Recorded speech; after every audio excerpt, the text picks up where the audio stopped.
Ever since I was a child, breathing was challenging for me. I couldn't breathe normally through either of my nostrils. On the 4th day of the retreat, I started feeling a lot better. I started breathing like never before, without any problems.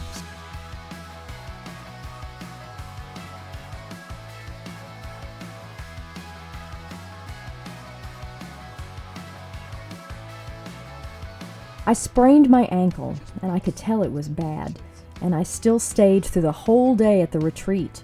When I came home, I took all the precautions to prevent my ankle from swelling and returned to the retreat the following day. Then I realized the pain was gone. I didn't even notice that it doesn't hurt anymore. No pain whatsoever up to this moment. This situation helped me realize that there is, after all, a powerful hedge of protection over us from God, who is our healer. Last summer during the camp, I wasn't careful enough and tore the ligament in my knee. It was healing slowly. Then I went through rehab. Mobility in my knee was restored, and the Lord really helped me. He blessed my restoration process. However, a few weeks ago, my knee started to hurt again. It was the 3rd day of the retreat. I knew I had to be walking a lot, but my knee didn't hurt. Nothing scrunched, no pain.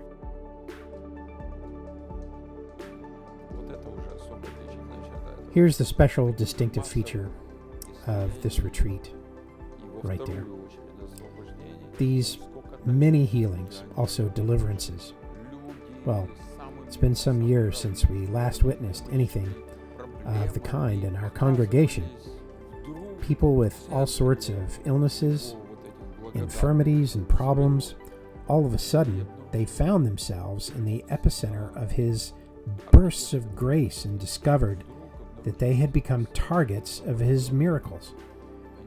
All of a sudden, they found themselves healed, delivered. They found that those problems that tortured them for decades were gone. Another important point, the volume of such signs and miracles that happen in the lives of the online attendees of this retreat.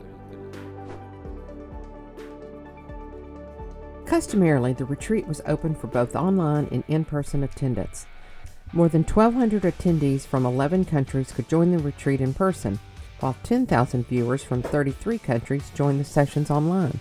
I'm from Lithuania. I think this is my 4th time at the retreat. Why have I come? Because I love praising God very much, praising Him in the Jewish way, through Jewish dancing and singing. The prayers here are very passionate. The Holy Spirit moves powerfully. At the retreat, prayers were lifted up for Ukraine, European countries, Israel, and the USA. Pastors, rabbis, churches, and congregations all over the world were also prayed for. All who attended delighted in God's presence and His Word. Among other specialties of the retreat, there were themed seminars for men as well as for women. Some burning issues were raised and discussed at these seminars. I'll be frank. These past few years, I didn't attend the seminars on relationships between men and women, since I've been in the congregation for many years, and I'm also married.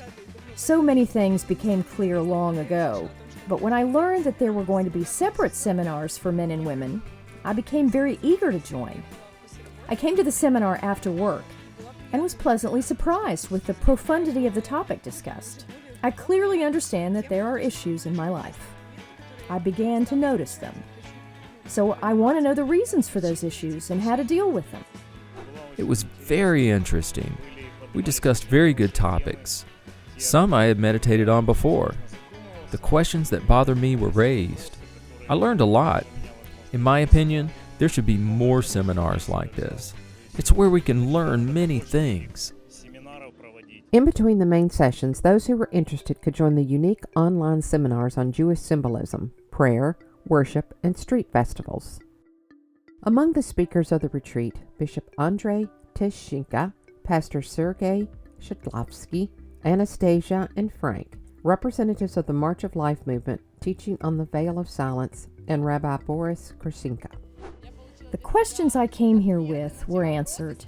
They were such distressing questions, and they were answered. And I'm waiting for more, because I know that God prepared more for me, and I don't want to miss a thing. I had a feeling that this retreat week would last forever, in a good sense of the word, though the time of the retreat somehow compressed, and according to my subjective perception, this Shabbat week seemed like a Shabbat day. The things we experienced in the beginning and the things we experienced in the end were in harmony, harmonizing in the same key of thirsting for God's presence, in the key of yearning for God, in the key of breakthrough so that every person could encounter Him. There was a feeling of something new and fresh, so much in harmony with the Hanukkah renewal that goes on.